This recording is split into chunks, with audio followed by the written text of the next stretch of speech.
I gave them $22,000 for the wedding, then got a message. Please come without your wife. I smiled, left the group chat, and stayed home. I didn't crash the wedding, the cake did that for me.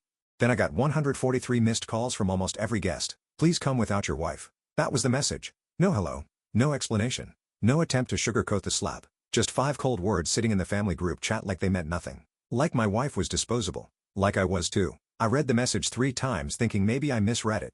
Maybe autocorrect had played a sick joke. But no. It was clear. Please come without your wife. No punctuation. No context. Just that. I put my phone down on the kitchen counter. My hands weren't shaking. I wasn't even angry. Just very, very still. Caroline came in from the living room, cradling her tea. You look like someone died. I didn't say anything. Just handed her the phone. She read the message in silence. Her lips tightened. No tears. No drama. Just silence. Well, she said after a moment, they finally said it out loud. I nodded. What are you going to do? I opened the group chat. Layla and Tyler's wedding dream team scrolled all the way down and tapped leave chat. I'm doing exactly what they asked, I said calmly. I'm not bringing you. Her eyes searched my face. You're going without me? No, I said. We're not going. She exhaled and looked away for a second. I knew it would come to this. I just didn't think they'd actually put it in writing. Neither did I. For months, I'd been the wallet with no opinion. Layla cried on FaceTime about how expensive everything was, and of course, everyone looked at me. You've always been the responsible one, Mom said. She's your sister, Dad added. She's never asked for anything before. They all lied. So I paid. The venue, the flowers, the photo booth, the charcuterie wall, even the cake, especially the cake. 7 tiers, custom, imported icing. The kind of cake that costs more than rent.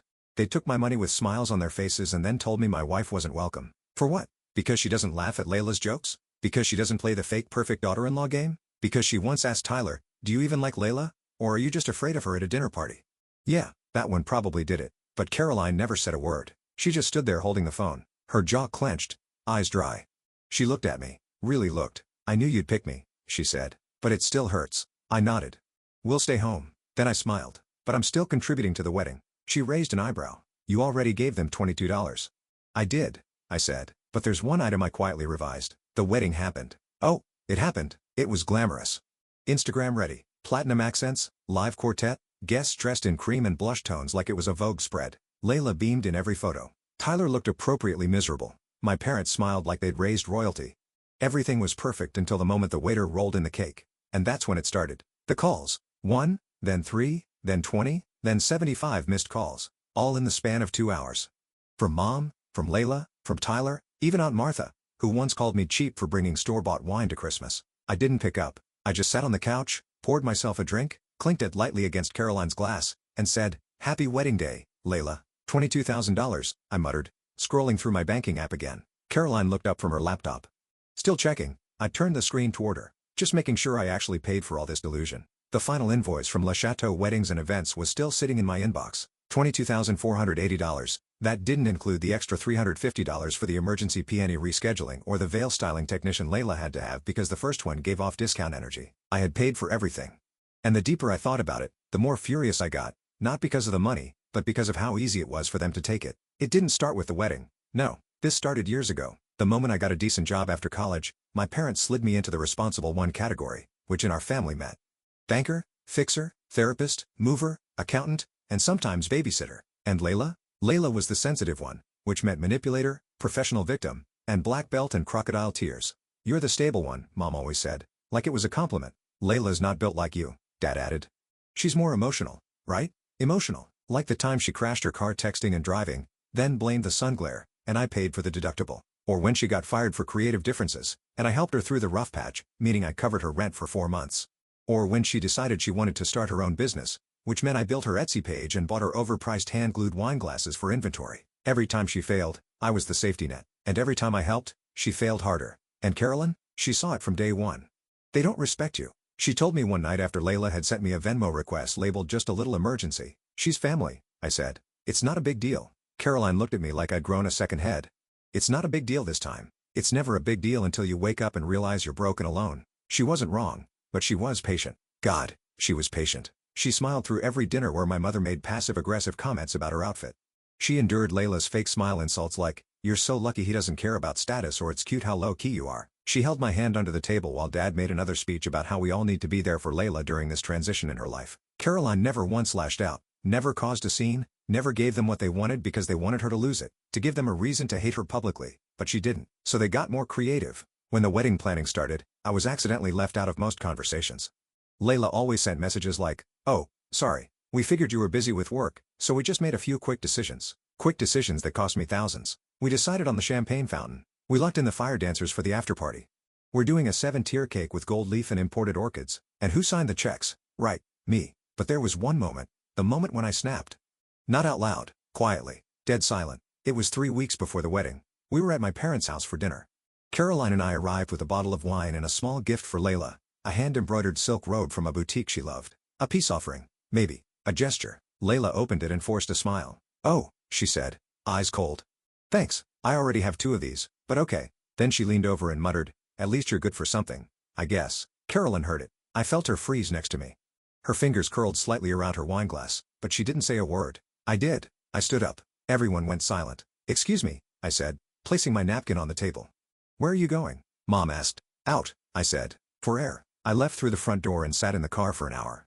That night, I couldn't sleep. I sat in my office, lights off, scrolling through receipts, invoices, screenshots, and then I opened the cake design file. Layla had emailed it to me directly. "Make sure this is confirmed by Friday. And please, no changes. I want this cake to be timeless. Soft ivory, gold trim, sugar roses, subtle elegance. Think Meghan Markle meets Versailles." I stared at it. Then I picked up the phone and I called the bakery. The owner remembered me immediately. After all, I paid up front. "Hi," I said calmly. "I need to make a small adjustment." I didn't tell Caroline. Not at first. Not until the night before the wedding when she caught me smirking into my glass of bourbon. "What did you do?" she asked, suspicious. I raised an eyebrow. "Who says I did anything?" "You only smile like that when you're hiding fire," she said. I laughed softly and kissed her forehead. "Let's just say, tomorrow's dessert will be unforgettable."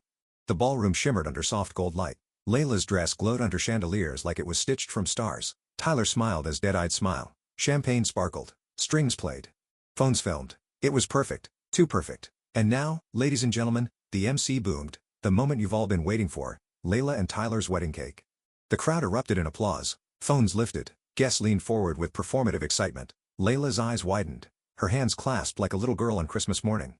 The lights dimmed. Romantic music started playing. Some dreamy acoustic cover of Can't Help Falling in Love. Then the fog began. Actual fog. Dry ice hissed from behind the doors as 2 servers in tuxedos wheeled out a massive 3-tiered cake, gold filigree, ivory roses, the initials L&T embossed in sugar pearls, gasps, applause, a few. Oh, even. Tyler looked impressed.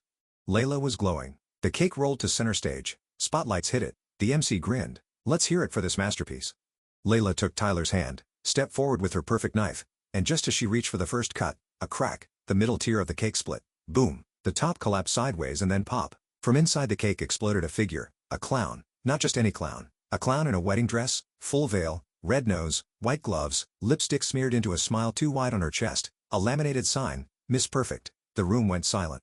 Then boing, 2 plastic yellow chickens on springs launched from either side of the cake, flapping in midair like rubber nightmares. The clown stood tall, arms wide like she was on Broadway, then bowed deep, then released a burst of white feathers into the air from her bouquet. A cake bouquet with a pink ribbon that read, "Bridezilla Special." Layla's mouth hung open like a broken hinge. The clown took a mic from somewhere deep in the cake. Of course, she had a mic and spoke in the sweetest voice imaginable. "Special delivery for the bride. The show must go on." Laughter burst out. Some guests screamed. Others clapped instinctively, thinking it was a stunt. Someone yelled, this part of it." Layla didn't move. Tyler stepped back. "What is this?" My mom rushed toward the clown. "Get out of here. This is a wedding, not a circus." The clown waved cheerfully. "Oh honey, this is the circus. You're just late to the tent." Then she turned to Layla, bowed again, and whispered loud enough for the front row to hear. "You ordered perfection. We brought the reflection." Layla broke, screamed, "Get her out of here. This isn't funny. Who did this?" But the clown had already started moonwalking toward the exit. As she reached the back, she turned, winked at the nearest phone camera, and said with a giant grin, "Bye, Layla. You're the star now." Then vanished through the fog. And somewhere, on the internet, a hashtag was born. #ClownCake. Trending by midnight. I didn't even have to turn on the news. Caroline showed me everything from the guests' livestream. The moment the clown popped out, Caroline nearly choked on her wine. When the chickens flew, she fell off the couch, and when the feathers hit the ceiling, she wiped a tear and whispered, "You're an absolute artist." I raised my glass and toasted the screen. "Happy wedding day, Layla." The day after the wedding was silent, too silent. I woke up to the light hitting my face just right and the aroma of coffee drifting in from the kitchen. For a moment, it felt like any other Sunday. Until I checked my phone, 143 missed calls. Group chats were named to things like, "This isn't funny. You went too far. You're dead to us." There were voicemails from my mom, from Layla, from relatives I hadn't heard from in years. And then, there were the texts. "How could you do this to your own sister? That cruel prank of yours wrecked everything. You humiliated our entire family." Mom's crying. Layla's not eating. "Hope you're happy now, clown boy." I scrolled, sipping my coffee. Caroline walked in, robe tied loose, still half asleep. "Anything fun this morning?" I handed her the phone. She read 3 texts, then passed it back. "Wow," she said. "You really broke them." That afternoon, there was a knock on our door. Not timid, not polite, aggressive. I opened it to find my mother standing there, wearing sunglasses like a celebrity trying to avoid paparazzi. And behind her, my dad, who looked like he hadn't slept. I said nothing. "We need to talk," she snapped, pushing past me into the house. Dad followed, sighing deeply like he already regretted everything. Caroline stayed in the kitchen. She knew better than to get involved. My mom stood in the middle of the living room, turned to me, and hissed. "You ruined your sister's wedding." "She ruined my marriage first," I said evenly and tried to pretend it didn't count. "Don't be dramatic," she scoffed. "It was just one message. One message that said, 'Don't bring your wife.'" Silence. "You humiliated her in front of 200 people. There was a clown." "Yes," I said, "there was." "She hasn't left her room in 24 hours, Dad added. As if that meant anything to me. "She might be traumatized," Mom said. "There are videos of it everywhere." "Oh, I've seen them," I said. "People seem to really enjoy the chicken launch." Mom's eyes narrowed. "You think this is funny?" "I think it's poetic." She lost it. "You're a bitter, resentful little boy who can't stand seeing his sister happy." I stood. "And you're a mother who trained her daughter to believe that love means control. And that money means silence." Dad stepped forward. "That's enough." "No," I said. "We're just getting started." They tried to cut me off, but I kept going. "All my life, I've paid." Quietly. "Because that's what you raised me to do. Shut up and be useful." I watched Layla tear down everything I cared about. "And you said nothing. You just smiled and called it family." My voice was steady, ice cold. "Now it's my turn to smile." Mom looked like she might scream. Instead, she turned on her heel. "You're no longer part of this family." She stormed out. Dad hesitated. Looked at me. "I didn't know about the message," he said quietly. "But you didn't stop it either," I replied. He nodded once and followed her out. Door closed. Silence again. By Monday, the wedding clown video had 2,300,000 views on TikTok. By Tuesday, there were remixes. By Wednesday, BuzzFeed ran a piece. "Bride gets clowned at own wedding." Literally. Layla disabled all her accounts. Tyler moved out of the honeymoon suite early. Some said he went to stay with his cousin. Others claimed he left the city entirely. I didn't care. I was finally sleeping again. The twist came on Friday. I was out running errands when Caroline called me. "Babe," she said, voice low. "You need to come home." Now, I rushed back. She was in the kitchen, holding a manila envelope. This came, hand-delivered. No return address. I opened it. Inside was a single piece of paper, printed in bold. "You thought you were the only one she used." Attached with a paperclip, a USB drive. I plugged it into my laptop. It contained one folder. Inside, screenshots, bank transfers, text messages, audio recordings, all between Layla and our cousin Jordan. Turns out, my clown cake was not the only performance she starred in. She had 2 weddings planned. Mine, the public one. Jordan, the secret. He'd been funding her second life for nearly 6 months. Their last conversation? The night before the wedding. "Layla, don't worry, baby. This is just optics. I just need that ring for the prenup. Once I've got that, it's over." "Jordan, you swear?" "Layla, you think I'd ever love someone like Tyler?" I sat back in the chair. Caroline stared at the screen then looked at me. "Do we send this to Tyler?" I didn't answer at first. Then I smiled. "No," I said. "We deliver it." With a bow. I didn't sleep that night. Not because I was anxious. Not because I felt guilty. But because I had never felt so awake. I sat at my desk. The USB drive still plugged into the laptop. The folder of screenshots and text logs open in front of me. The words echoed in my head like a war drum. "You thought you were the only one she used? Layla?" Of course, it was Layla. If anyone could cheat on the truth itself, it was her. She didn't just take my money. She took his. Jordan, our cousin. Another fool with a savior complex and a bank account just big enough to fund Layla's alternate wedding. The messages made it clear. She'd played him for months, told him the public ceremony was optics, told him she was just going through the motions, and promised she'd end it after she got the ring and prenup. She married Tyler, but she loved his money and ruined things with Jordan. The sun was rising when I got up. I made coffee, toasted a bagel. Caroline came down the stairs in an oversized t-shirt and gave me a sleepy kiss on the cheek. "You look terrifyingly calm," she said. "I feel fantastic. You're glowing. Like a villain." Mid-monologue. I handed her the stack of printed files. She read 3 pages, looked up, and whispered, "Oh my God." "We're not mailing it," I said. "We're delivering it." Tyler wasn't at his apartment. He hadn't been back since the wedding, but my cousin Brian said he'd seen him at the gym. We pulled into the lot, and sure enough, there he was punching a heavy bag like it had ruined his childhood. I called his name once, He turned, face drenched in sweat, eyes bloodshot. His entire body froze when he saw us. He walked toward us like a man approaching a firing squad. "If you came to gloat," he said, "get in line." I didn't say a word, just handed him the red folder. He frowned and opened it. At first, his eyes flicked over the pages. Then they stopped, slowed, widened. He turned the page. Another. Then the photo. Layla, in Jordan's apartment, her leg half bare, wineglass in hand. His hand started to shake. "She told me she needed a stable future." "No," I said. "She needed a funding plan." He sat down on a bench, folder in lap, and covered his face with one hand. "She said I was the first man she ever really trusted." I sat next to him. "She says that to whichever man signs the checks." He didn't cry. I could tell he wanted to, but he didn't.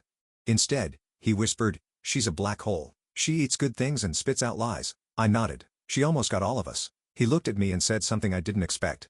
"Thank you." We shook hands and I walked away. That night, I turned off my phone. Caroline and I made pasta. We opened a bottle of wine we'd been saving since last year. We left and we let the world burn without us. By morning, Bridezilla Clown Cake had passed 4 million views. Clips were being used in memes. Someone auto-tuned the clown's line, "You ordered perfection." We brought the reflection into a song. It hit Spotify top viral. Layla had vanished from social media. Jordan deleted his entire account, but the internet remembers. Screenshots, hashtags, reaction videos. She became a cautionary tale. 4 days later, my parents called. I didn't answer. Then came the email. "Whatever was between you and Layla, you took it too far. You've disgraced this family." I replied with one sentence. I didn't disgrace this family. I documented it. Blocked. Simple. Done. A week passed. Then a letter. No return address. Inside, a crumpled thank you card written in Layla's handwriting. The words looked like they'd been scratched out of her soul. "You were always better than me. That's why I hated you. You never wanted anything from anyone. You just wanted to be left alone and we couldn't even give you that. You won. I hope it was worth it." I read it once. Then again, Caroline walked in and saw me holding it. "Is it an apology?" she asked. "No," I said. "It's a confession, but not the kind that heals anything." I didn't respond. I framed it instead. Hung it in my office. Not out of pride, but as a reminder. Never again. No? It's been 2 months. Caroline and I are flying to Portugal next week. Our first real vacation. No obligations. No fake invitations. No sister begging for handouts. I changed my number. Deleted the family chat. Started therapy. And something strange happened. People, distant relatives, even old high school friends started messaging me privately. "I wish I had the guts to do what you did. You were right to walk away." That clown cake was iconic. It became more than a moment. It became a line in the sand. A declaration. No more. No more pretending. No more funding dysfunction. No more carrying people who spit in your face when your wallet runs dry. Caroline and I toast to it every Friday now. She raises her glass and says to Miss Perfect, and I add, "Long may she be off the throne." We drink, we laugh, we live, and we never look back.